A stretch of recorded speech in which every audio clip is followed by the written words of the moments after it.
Salutations, respected viewers. I'm George from Ireland. Here I am at the Albert Memorial in Hyde Park, London. And here is this golden leaf statue of Prince Albert himself, the Prince Consort, and he was the husband of Queen Victoria, who's also his first cousin. So we'll go over a bit of a zoom. So he died in 1861, and ooh, that's quite bright. It's not too bright, I hope. And he died, and then this was put up about 10 years later. And you can see he's holding a book there open. He's wearing some robes, and he's wearing a chain of office for one of his orders of chivalry. He's got his foot on another book down low, and it's got some sort of ear of corn or something. Then he's got his coat of arms on the plinth there.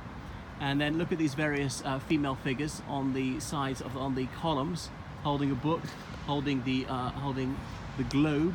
These statues in black, and she's got this golden wreath in her hair. Okay, so looking up high, Queen Victoria and the people, and the description goes all the way around.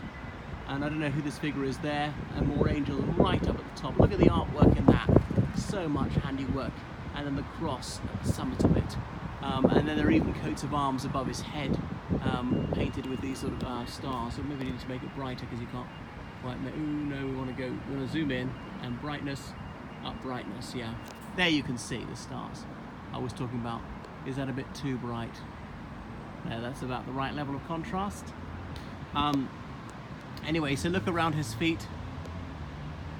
His figure here to the left. Okay, yeah.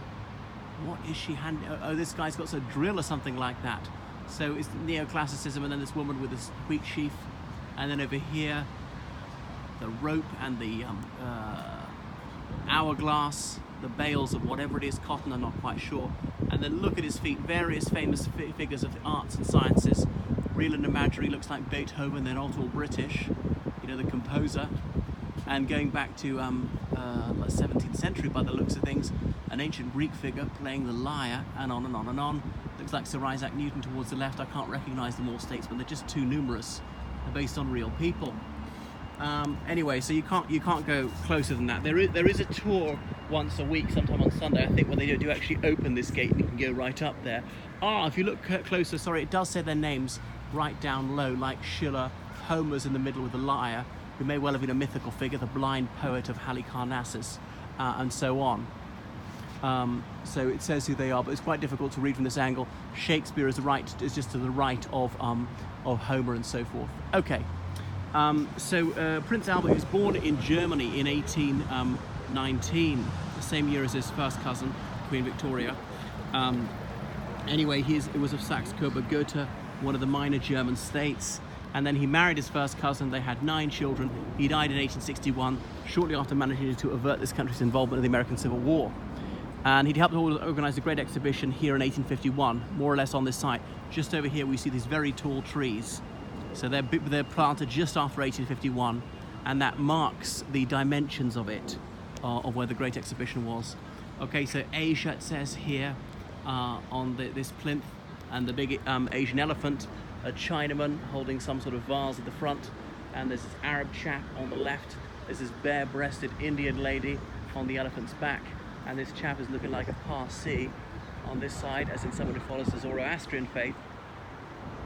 And there's some sort of water bottle, and another Ishmaelite over here. Okay, and then if you look at the base of the main statue again, you see various famous figures. Wilkie, Reynolds, as in the Sir Joshua Reynolds, the artist, Turner, another famous 19th century artist, and on and on. So they're all from his lifetime or earlier. Okay, so I shan't bother naming all of them. Davy, the scientist, and quite a few more. I'm not sure what's going on this corner here. Another mythical figure, as in one of the muses, I think, from ancient Greek mythology. So he'd organised the Great Exhibition, the Works of Industry of All Nations, here in Hyde Park. Much of this was open countryside.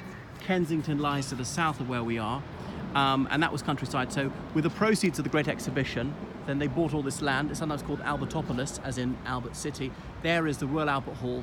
We just commonly call it the Albert Hall, which is a huge concert hall which can seat 4,000 people at its maximum configuration. And there's the Royal School of Mines, there's Imperial College London, which is for science, technology and medicine. There's the Victoria and Albert Museum, there's the Natural History Museum, there's the Science Museum, there's the Royal Academy of Music, and on and on. And that's all Albertopolis, as it's colloquially known, or South Kensington, which is its proper name, that area. Okay, so I'm not sure what art or science is represented by this statue in this corner here. My zoom is not as powerful as I'd like. Delacroix, de Hoche, and more men of science there. They're almost all men on that thing. Okay, so this statue represents Africa. There is the Sphinx. There's, I suppose, a chap who's looking stereotypically Egyptian. There is this camel. It's a dromedary, not a Bactrian. And another chap who might pass for an Ishmaelite. Then looks like a Cleopatra sort of figure on top. Looks, she's got a snake coming out of a curious headdress. And then this bloke is giving London a moonie. Thanks a lot. Okay, so if we go around, we'll see more and more and more. They had elephant's tusks or something as part of the African statue. I can't read any of the names here, unfortunately. The sun is just too brilliant, too glaring. And so it continues. So Prince Albert, he thought that the British standard of science and the arts, education, technology was much lower than that of the German one, which, with regard to technology and science, I wouldn't agree with him at that stage. Later on in history, he was definitely right, but that's after his lifetime. So he said, well, we must introduce some German efficiency. And there was no aggro between Germany and the United Kingdom at the time. Remember, Germany didn't exist as such, was a vague geographical expression, because Germany wasn't united until January 1871, when Wilhelm I was proclaimed German Emperor at the Hall of Mirrors in Versailles. It's only in the 1890s when imperial rivalry led to some animus between the two. Looking in here, perhaps I can get the zoom going. Once more, there you have it. And as the color contrast, brightness, do we need more brightness? Do we need more brightness or less? Is that a bit better for brightness? No, that's probably a bit too much brightness. And we're too far away, I can't read them now. And there's another muse figure, and I don't know what gifts she's bestowing on these grateful figures in the corner. And then I forgot to read the panel up top on the side, as a tribute of their gratitude.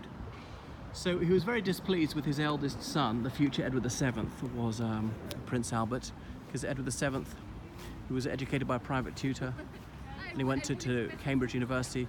James Bruce was to be his tutor, just to sort of watch him there, this army officer.